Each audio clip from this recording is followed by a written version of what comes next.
جو out side جن ہے نا، باہر کا جن، اس کے لیے آپ کے اندر آنا، آپ کو نقصان پہنچانا بہت ہی مشکل ہے۔ اللہ تعالیٰ نے آپ کو نیچرل پروٹیکشن دی ہوئی ہے، اللہ تعالیٰ نے آپ کو فرشتوں کی پروٹیکشن دی ہوئی ہے حفاظت کے لیے، فرشتے ہر وقت آپ کی حفاظت کر رہے ہوتے ہیں۔ تو جو باہر کا جن ہے اس کے لیے اندر آنا آلموسٹ امپاسبل ہوتا ہے۔ ابن تیمیہ اس کے بارے میں لکھتے ہیں، انہوں نے جو کتاب لکھی تھی جنات کے بارے میں، اس میں وہ کہتے ہیں کہ دو حالت میں باہر کا جن اندر آنا اس کے لیے بڑا آسان ہو جاتا ہے، کیونکہ اس کے لیے دروازے کھل جاتے ہیں دو حالت میں۔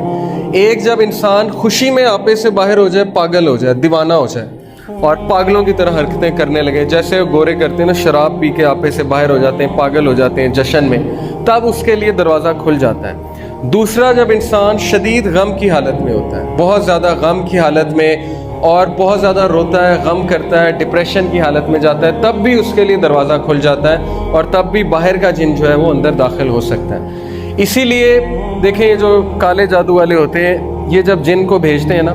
پہلے تو یہ آپ کے قارئین کے ساتھ ڈیل کرتے ہیں اور قارئین کے تھرو ہی نقصان پہنچاتے ہیں، لیکن اگر باہر کا کوئی طاقتور جن ہے جس سے نقصان پہنچانا ہے تو وہ پہلے نا خواب دکھاتا ہے۔ وہ شیطان جو ہے پہلے آپ کو خواب دکھاتا ہے، اگر آپ اذکار کر کے نہیں سوئے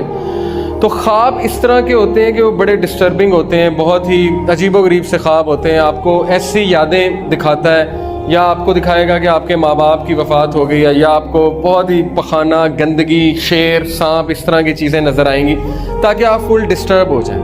پھر جب وہ آپ خواب کسی کو بتاتے ہیں نا، گندا خواب، تو اس کو انرجی ملتی ہے،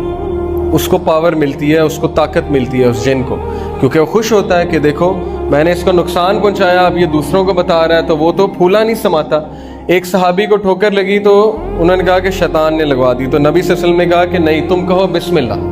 کیونکہ تم یہ کہو گے تو وہ پھولا نہیں سمائے گا، بسم اللہ کہو گے تو وہ سکڑ کے مکھی کی طرح ہو جائے گا۔ اس لیے اس کو کریڈٹ نہیں دینا چاہیے، برے خواب کو نہیں بتانا چاہیے۔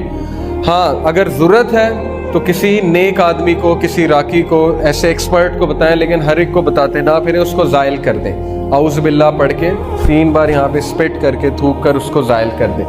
تو یہ باہر کا جن، اس کے لیے اندر داخل ہونا بہت مشکل ہے۔ میں مزید آپ کو بتاؤں گا، لیکن ابھی حدیث کی طرف واپس آتے ہیں۔ بیسیکلی یہ جن آپ کے ساتھ ہے اور یہ قرین ہے، ایول کمپینین، یعنی کہ برا ساتھی، اور یہ آپ کے ساتھ موت تک رہتا ہے۔ اب اس کی عمر بہت لمبی ہوتی ہے، جب آپ وفات پا جاتے ہیں تو ضروری نہیں کہ یہ بھی وفات پا جائے۔ اور میں نے ایک راکی ہیں بہت بڑے، ان کو یہ کہتے سنا ہے کہ یہ والا جن جو ہے جب مردے کو جلاتے ہیں تو یہ طاقتور ہوتا ہے، کیونکہ آگ کا بنا نا، جنات آگ کے بنے۔ اب ہندو جو ہے وہ ظاہر ہے مردوں کو جلاتے ہیں تو ان کا قرین طاقتور ہوتا ہے۔ اور مزید لکھا گیا اس کے بارے میں کہ اگر پھانسی دیں تو یہ بھی مر جاتا ہے۔ اب پتہ نہیں، واللہ عالم، حدیث نہیں ہے، لیکن اس طرح کی باتیں میں نے پڑھی ہیں۔